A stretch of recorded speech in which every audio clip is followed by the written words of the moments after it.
Students, आज हम लोग का टॉपिक है डाइजेशन इन एनिमल्स, पर्टिकुलरली ह्यूमन बींग्स। तो आज हम देखेंगे कि हमारे डाइजेस्टिव सिस्टम में यानी ह्यूमंस के डाइजेस्टिव सिस्टम में खाना अंदर कैसे जाता है, इसका प्रोसेसिंग कैसे होता है और हमारा शरीर इसको एब्जॉर्ब कैसे करता है। ठीक है, तो सबसे पहले ये इंटरनल डायग्राम है। ठीक है, यहाँ माउथ से लेके एनस तक ये पूरा पॉइंट, ये सब एक सिंगल पाइप होता है। ठीक है, इस पूरे पाइप को साथ में बोला जाता है एलिमेंट्री कैनाल। ठीक है, क्या कहा जाता है? Alimentary canal. एलिमेंट्री कैनाल इसका नाम है, जनरली एक नेमिंग दिया गया है इसको। अब हम समझते हैं कि खाना हमारे शरीर में मूव कैसे करता है। ठीक है, तो स्टेप 1 क्या होता है? स्टेप 1 में हम खाने की बाइट लेते हैं, यानी खाने को चबाते हैं। ठीक है, जब हम खाना खाते हैं और खाना हमारे मुंह के अंदर जाता है, मुंह को क्या बोलते हैं साइंटिफिक टर्म्स में? बकल कैविटी, बायोलॉजिकल टर्म है बकल कैविटी। जब खाना हमारे मुंह के अंदर जाता है और हम उसको चबाना शुरू करते हैं, इस प्रोसेस को बोलते हैं इंजेशन। इंजेशन का सीधा सीधा मतलब होता है अंदर रखना या अंदर लेना। ठीक है, खाने को अंदर मुंह के लिए, ठीक है, और उसको क्या किया? चबाया। अब जाहिर सी बात है, खाना अगर बहुत ड्राई रहेगा तो क्या होगा? हम उसको घोट नहीं पाएंगे, तो हमको उसको थोड़ा सा लिक्विड देना है ताकि वो नीचे आ जाए। तो हमारे मुंह में क्या प्रेजेंट होता है? सलाइवा।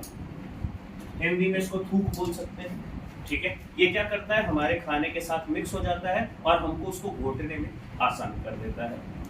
ये जो सलाइवा होता है ये सिक्रीट होता है by this salivary gland. Salivary gland का काम क्या होता है? सलाइवा को सिक्रीट करना। ठीक है, माउथ में जब खाना हम च्यू करते हैं, ठीक है, उसके बाद सलाइवरी ग्लैंड से प्रोसेस होके एक तरह से वो मिक्स होके प्रोसेस होता है और खाना नीचे की तरफ सरकता है। नीचे की तरफ कैसे सरकता है? ऐसे छोटी छोटी गोलियों के फॉर्म में। ऐसे क्या होता है? जैसे हम खा रहे हैं वैसा एग्जैक्टली नहीं जाता है, बट एक गोली के फॉर्म में कन्वर्ट हो जाता है और इसको हम बोलते हैं बोलस। क्या बोलते हैं? बोलस। ठीक है, ये बोलस ही मेन चीज है अभी हमारे समझने के लिए। स्टेप 1 में मुंह में क्या हो रहा है? देखो, डाइजेशन का मतलब क्या होता है? डाइजेशन का मतलब जानते हैं? पचाना, ब्रेक डाउन। यानी खाना जो होता है वो कॉम्प्लेक्स फॉर्म में होता है और इसको हमें कन्वर्ट किसमें करना है? सिंपल फॉर्म में। जटिल है उसको आसान बना देना है। वही काम होता है हमारे डाइजेस्टिव सिस्टम का कि किस तरह से उसको आसान बना दे ताकि हमारा शरीर उसको पचा सके। ठीक है, अब हमने खाना माउथ से खाया, इसमें सलाइवरी ग्लैंड से सलाइवा आ गया, किसमें कन्वर्ट हो गया? ये बोलस के फॉर्म में। बोलस जैसा मैंने बताया छोटी सी गोली नुमा होता है। यहाँ से खाना नीचे की तरफ सरकता है और आता है फूड पाइप में। फूड पाइप को ओइसोफेगस भी कहा जाता है और ये लगभग एक बित्ते का पाइप होता है। एक बित्ता यानी अगर गले पे यहाँ रखें तो लगभग यह इतना, एक हैंड स्पैन इतना लेंथ होता है ओइसोफेगस का।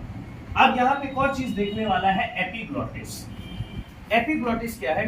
ट्रेन देखो ना, ट्रेन ऐसे पटरी दो जगह डिवाइड हो जाता है, एक जंक्शन पॉइंट होता है ना, वैसा ही एक जंक्शन है एपिग्लॉटिस। ठीक है, एक ढक्कन, जैसे सपोज करिए ये दो पाइप है, ये क्या है? दो पाइप है, इसके ऊपर ऐसे एक ढक्कन लगा हुआ है। जब तक हम खाना नहीं खा रहे हैं, हम नॉर्मल बैठे हुए हैं, तब तक इस पे से ढक्कन ऐसे हटा है। कहाँ पे? विंड पाइप में, यानी हम सांस ले रहे हैं, विंड पाइप नॉर्मल है। जब हम खाना घोटते हैं यानी खाने को नीचे सरकाते हैं, च्यू करते वक्त नहीं, घोटते वक्त, तब ये ढक्कन यहाँ बंद होके यहाँ खुल जाता है। समझ आ रहा है? तो ये क्या होता है? दो पाइप है, दोनों पाइप के ऊपर एक ढक्कन लगा हुआ है। जब सांस अंदर जानी है तो वेंट पाइप के ऊपर से ढक्कन हट जाता है, जब खाना अंदर जाना है तो फूड पाइप के ऊपर से ढक्कन हट जाता है। ये जो ढक्कन है इसी को हम क्या बोलते हैं? एपिग्लॉटिस। समझ में आया? अब देखिए, खाना जो है ये फूड पाइप के थ्रू नीचे सरक के आता है। नीचे सरक के ये कहाँ पे आता है? एक चेंबर में बैग जैसा स्ट्रक्चर होता है जिसको क्या बोलते हैं? स्टमक। क्या बोलते हैं? स्टमक। स्टमक के अंदर होता है dilute hydrochloric acid and digestive enzyme. Enzyme क्या होते हैं? Enzyme digestive catalyst, digestive enzyme basically ऐसे सिक्रीशन होते हैं जो खाने को पचाने में क्या करते हैं, मदद करते हैं, ठीक है। और डाइल्यूट हाइड्रोक्लोरिक एसिड क्या करता है, इस बोलस को और सिंपल फॉर्म में तोड़ देता है, ठीक है। अब बहुत बच्चों का सवाल आता है, सर ये तो एसिड है, पेट में हमारे एसिड कैसे रह सकता है, पेट तो गल के खत्म हो जाना चाहिए।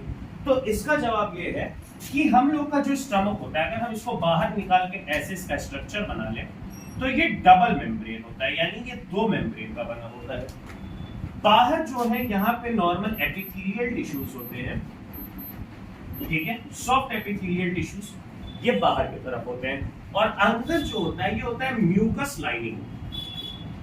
म्यूकस क्या होता है, बेसिकली एक चिपचिपा पदार्थ होता है, जैसे नाक से निकलता है ये क्या करता है, बेसिकली एसिड को अंदर रोक के रखता है ताकि ये स्टमक के वॉल को क्या करे, डैमेज ना कर सके, ठीक है। तो स्टमक में खाना और ज्यादा टूट जाता है, ठीक है।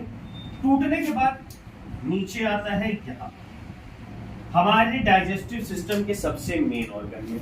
सबसे मेन ऑर्गन हमारा क्या है, स्मॉल इंटेस्टाइन, सबसे मेजर ऑर्गन। क्यों, अभी तक खाना सिर्फ टूट रहा था, अब खाने का क्या होगा, एब्सॉर्प्शन होगा, यानी हमारा शरीर इसको अपनाएगा। Stomach, liver, gall bladder, pancreas, ये सबका काम है सिक्रीशन डालना। ये अलग अलग चीज, जैसे हम लोग न्यूट्रिएंट पढ़े थे, तो न्यूट्रिएंट क्या थे, कार्बोहाइड्रेट, फैट, मिनरल, विटामिन, ये सब था। इन सबको पचाने के लिए अलग अलग एंजाइम होता है, और ये सारा अलग अलग एंजाइम अलग अलग ऑर्गन जो है ये सिक्रीट करते हैं, ठीक है। सिक्रीट करके क्या किए, खाने को सिंपल फॉर्म में कन्वर्ट कर दिए।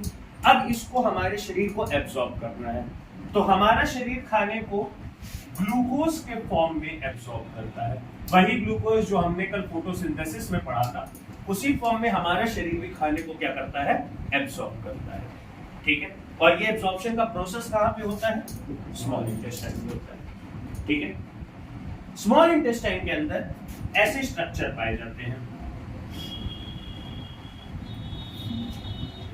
इनको बोला जाता है क्या, विलस। क्या बोलते हैं, विलस। और सिंगल अगर एक की बात किया जाए तो विली, विलस या विली, ठीक है। विलस और विली, इनका बेसिकली काम क्या होता है, सपोज करते हैं, चलिए बहुत अच्छा एग्जांपल हम लोग देख लेंगे। यहाँ पे ये मार्कर है, ये डस्टर है, ठीक है। मैं इसको इस पर से ऐसे सरकाऊं, ये आपका खाना इमेजिन करिए और ये स्मॉल इंटेस्टाइन का वॉल इमेजिन करिए। यहां से खाने को सरकाया, गिर गया, खाना चला गया। पर अगर मैं क्या करूं, ये ऐसे रख दूं, मतलब बीच में ऑब्स्टेकल डाल दूं, और उसके बाद खाने को स्लाइड करूं, तो क्या होगा, खाना रुकेगा, फिर आगे बढ़ेगा, फिर रुकेगा, फिर आगे बढ़ेगा, फिर रुकेगा, फिर आगे बढ़ेगा, फिर रुकेगा। तो ये विलस का काम होता है सरफेस एरिया बढ़ाना, ताकि खाना हर जगह रुके और हर जगह क्या हो, एब्सॉर्ब, ठीक है। इस विलस का काम होता है एब्सॉर्ब, ठीक। एब्सॉर्ब करने के बाद ये रिमेनिंग खाना, अब जो हमारे शरीर में एब्सॉर्ब नहीं हो चुका है, उसको कहां पे बढ़ाता है, लार्ज इंटेस्टाइन, ठीक है। लार्ज इंटेस्टाइन हमारे डाइजेस्टिव सिस्टम के, अब हम एकदम लास्ट पे आ रहे हैं। लार्ज इंटेस्टाइन बेसिकली ये पाइप आप जो देख रहे हो, ये इसको, ठीक है। लार्ज इंटेस्टाइन का काम क्या होता है, जो बचा हुआ खाना गया है उसके अंदर डिसॉल्व्ड वाटर होता है, और क्या होता है, मिनरल्स होते हैं। तो ये जो डिसॉल्व्ड वाटर और मिनरल है, इन सबको लार्ज इंटेस्टाइन क्या करता है, एब्सॉर्ब करता है। और अब जो एकदम वेस्ट मटेरियल बचा हुआ है, जो हमारे शरीर के लिए एकदम उपयोगी नहीं है, वो एनस के थ्रू बॉडी से बाहर फेंक दिया जाता है, ठीक है। समझ में आ गया। तो इस तरह से डाइजेशन ह्यूमन बींग्स में कंप्लीट होता है, ठीक है। किसी को भी कोई भी डाउट हो अगर इससे रिलेटेड कि कहाँ क्या हो रहा है, तो वो कमेंट छोड़ सकता है, उसको हम उस हिसाब से बता देंगे। चलिए, थैंक यू।